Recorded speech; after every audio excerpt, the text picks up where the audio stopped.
तोरा तो बड़ा बुझाइले ना। बुझाए कि हमरा कुछ ना हो लौके कोनो देश ना लौके जो हम कावना पड़े निकल के यहाँ से हम भागी हूँ। चाचा के रुआ पत्नी है। हाँ वहाँ का पत्नी है। और वो अभी सिंदूर का नहीं करे जब वहाँ के तो माने आगे नहीं घरे तो सेनो छिवान 2 दिन के बाद छिवाई। शादी हो जाए हाँ फिर दोबारा शादी हुई। दोबारा अच्छा एगो पहले आदमी रही तो आदमी का पेट में रहलम ना रही तो आदमी ना दुब रही। मना किया बेला रुआ माने बताए संगे रहल बानी जो हम खियाए हम अपना कि जो स्क्रीन पे जो एक बुढ़े इंसान जो दिख रहे हैं इनका मृत्यु हो गया था। हालांकि इनका श्राद्ध कार्य भी हो गया था लेकिन फिर भी जो जिंदा अभी कुर्सी पे बैठे हुए हैं। हालांकि तमाम बहुत सारे लोग भी है उन लोग से भी हम बात करेंगे लेकिन सबसे पहले चाचा से बात करेंगे। चाचा रुआ तो मर गए नहीं और श्राद्ध कार्य भी लोग रुआ घर के मैंने बेटा पतो सब लोग कर दिलक लेकिन रुआ जिंदा होके फिर रुआ आगे नहीं। कानपुर में हमके गाड़ी बिकला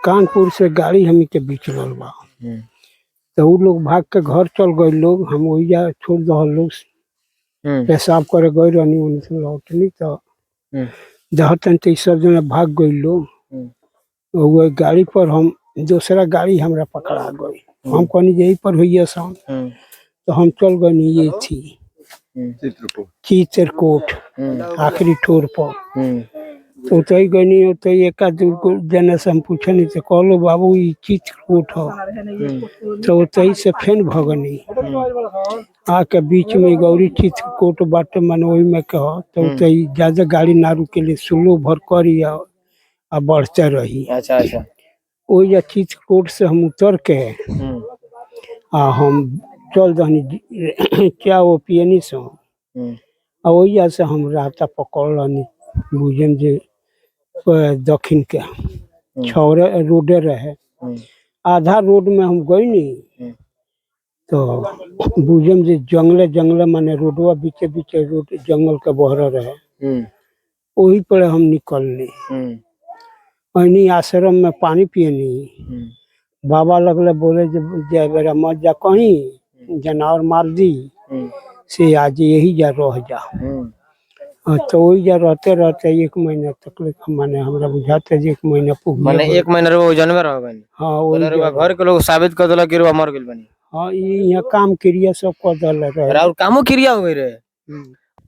दोसर अपन कुर्ता बाबा कहले जे दोसर कुर्ता जम धैले बड़ी कन निकाल के खंगार दो बाबा सरफ दले गनी खंगारे तले कोई में पॉकेट में ऊर्जा इतना बड़ा चुटकुला रहे तो बाबा से हम तक पढ़ल लिखल है नहीं बाबा से कहे तो बाबा कहते हैं जे लिया हम देखी देखो नहीं तो वही बेरा बाबा नेट पर 4 गो नचा घुमा दे घुमाला के बाद में वही जा हम रह गए माने 1 महीना दिन तक ले कागज बिचला पर हमरा बुझाता जे 10 पौने दिन की 5 दिन बिचला श्राद्ध कार्य बिचला के बाद में मैंने रोवाइल बनी रुआ के मने जन्मा बाबा के लग शुरुआ के मने के लेके आइले जन्मा भतीजा ले कैले सब अच्छा मैंने पता लागल तो अच्छा अच्छा रुआ जब मैंने भुला गईनी हम कहनी नु तो हमरा दामाद उठौले फोन तो सोहनी में से छोड़ के अइले घर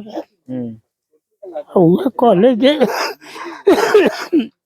जिंदा बारे से फला जगह तो भतीजा लोग हमार कहल जे 4 दिन तुम रुक जाओ तही 4 दिन रुक जाओ हम आवत और तीसरिया दिन ही लोग हम सुतर रहनी खा के मंदिर में चले 2 जने पहुँचल हमरा लगे ये सब कहानी अपन कहल लोग हम पूछबो कोई नहीं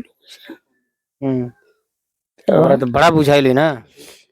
बुझाए कि हमरा कुछ ना हो लौके कोनो देश ना लौके जो हम कावना पड़े निकल के यहाँ से हम भागी हूँ ना ओकरा बाद घरे आ गनी अब मैंने अब खुश बानी नु तो खुशे नु एबरा बानी हम बैठल बानी तो सब जने लौकता लोग सामने मैंने खुशी आवता कि हाँ मैंने भुलाइल मैंने भुला गए नहीं हमारा सब कुछ हो गए लेकिन हम फिर भी आज घरे आ गए। हाँ घर के बटे एबरा लगे रुआ बाकी घर के लोग सब है घर ही के लोग सब लोग घर ही के बा। क्या नाम है? मेरा नाम फुलमाती देवी। नाम फुलमाती देवी। अच्छा वहाँ के राहुल का है? वहाँ का पत्नी है। वो चाचा के रुआ पत्नी है हाँ वहाँ का पत्नी है। और वो अभी सिंदूर का नहीं करे जब वहाँ के तो मैंने आगे नहीं घरे तो सेनो छुआन 2 दिन के बाद छुआई। शादी हो जाए हाँ अच्छा मतलब फिर दोबारा शादी हुई। दोबारा शादी। अच्छा एगो चीज बताई हाँ। कि राउर मैंने जब पति जब बिछड़ गई नी आ वहाँ के रोलने गई नी लगन ओकरा बाद में श्राद्ध कार्य भी कर देनी लगन अचानक राउर पति रुआ घर जा गई कितना खुश बनी। बहुत खुश बानी। बहुत खुश बनी नु। हाँ बहुत खुश बानी। हाँ।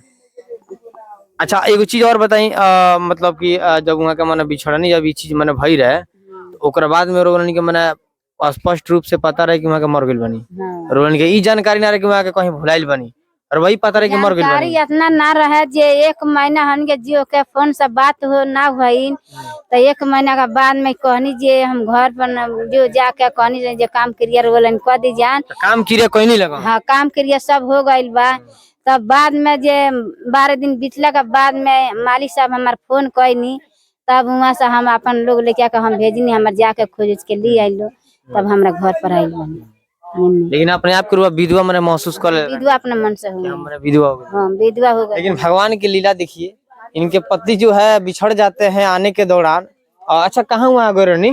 केरला। अच्छा मैंने बाहर बाहर अन्य केरला। वहाँ उतना बुढ़ा गई बनी स्थिति काफी मैंने वहाँ का शरीर नाजुक बा बताएं फिर भी बाहर गए। वो बताएं जे बेखैले आदमी रही तो आदमी के पेट में रहलम ना रही तो आदमी ना दुबराई। वो ना खिया बेला रुआ मने बताएं ये संगे रहल बानी जो हम खियाए हम अपना घर पर बानी बाहर बानी तो बाहर से हम तो वजह से केरला से। वो मैंने बेटा उठा नहीं खोलो। बेटा बहुत छोट है। ओ बेटा मतलब छोटा हाँ बहुत छोट बा बच्चा।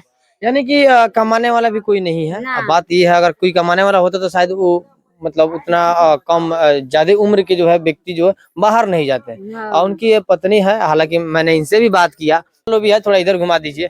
अच्छा ऐसा मैंने कबरुआ देख ले रनिया। अरे बोली महाराज ना